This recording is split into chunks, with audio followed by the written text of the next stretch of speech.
A book turned into a movie that helped launch the careers of some of Hollywood's most successful actors took place right here in Tulsa. Over the years, however, a piece of that film's history has taken a hit. But today on the OK Connection, we'll talk to the Tulsa outsider who's stepping in to revive it.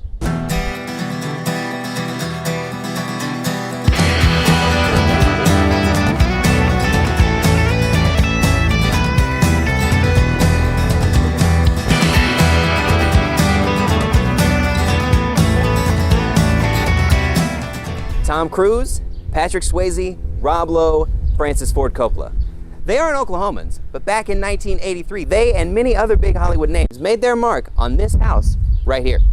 It's been through a lot in the last 30 plus years, but now a hip-hop star is working with the community to bring it back to its golden days. The only thing that's driving me is my passion. I'm not a house restorer and archaeological, whatever. I'm just not that guy. I can be, I guess. I'm going to be. But there's part of you or part of me that was like, I want to do this really bad, but holy shit, I'm scared as hell to do this really bad. Like, this could blow up in my face. Danny Boy O'Connor is one of the founding members of the hip-hop group House of Pain. He's not from Tulsa, but when tours brought him to the city, he already felt a sense of connection because of the outsiders. What was it about the movie that drew you so much? I came from a broken home too, man. I seen these kids all just, sticking up for each other and wanting to, I didn't have a dad around, and they were cool. And I went in that movie a kid, and I came out like a young adult. I bought a denim jacket behind it, started smoking Marlboro Reds behind it, and wanted to be Dallas Winston so bad it hurt, and I just related with the characters. I mean, it was just well written, and it just spoke to our generation, So when the opportunity presented itself, Danny jumped, and now he owns the iconic house on St. Louis and Independence. As such a fan, has it hit that you own the house? Kinda, no. Right now you're kind of focused on just all the stuff all the work that goes into it. But I mean, you own something that you grew up idolizing. Exactly, and so I have to compartmentalize it and just forget about it right now. I think it'll occur to me when it's done. Because right now it's like, I go, fuck, dude, I tell them every once in a while, dude, we fucking own the outsider's house, dude, what the fuck? And we just kind of stop, it's like, dating the prom queen. Right. When I say dating, I mean. He's got plans, but before those can be realized, he's got a lot of work. 7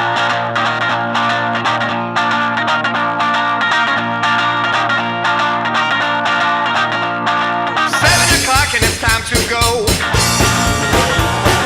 Grab my baby and I'm hitting the road. She's fuel injected, 4 on the floor. She's black Cadillac with suicide door. There were roaches galore. There's fucking bugs flying around, and you can see by and nobody had loved this thing in a long, long time. This is the outsider's house, dude. How does this happen? Rev the engine, lock the door, but this Cadillac's ready to go home. We ripped these things out. These kids ripped them out. I cannot tell you the roaches. They were everywhere. When they took off, there's still 1, 2. There were 75 in that corner, 25 hanging in there. They fled out. But Danny's not renovating the home alone. The Tulsa community is by his side to take on the project, just like the Greasers taking on the Socs.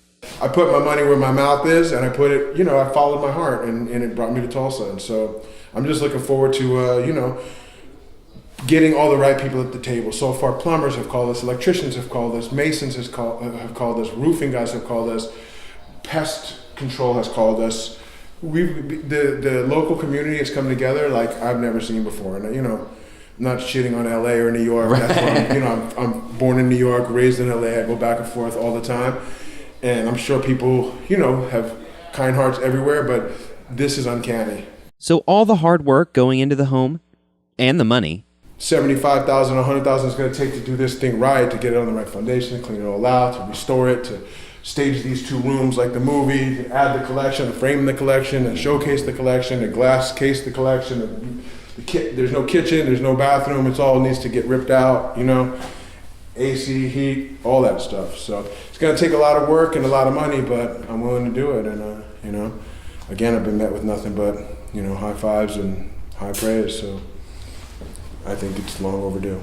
It's all worth it to Danny and to Tulsa to make sure the house returns and stays golden. This is our Graceland. You know, Yeah. this is it. This is the Mecca for me growing up. All that stuff that I seen in that movie, it went into House of Pain. It went to everything I did. Yeah. The way I walk, the way I talk, the way I act, the way I move was all based on those characters in that book and in that movie. The first thing you see when you walk in gets your attention and sets the tone for the rest of the tour. It's one of the original Dorothys. And while it may have been the most recognizable, it wasn't the only thing that showed up in the movie. Because before it can look like this, it starts with mural painting, altar building, and skeleton construction?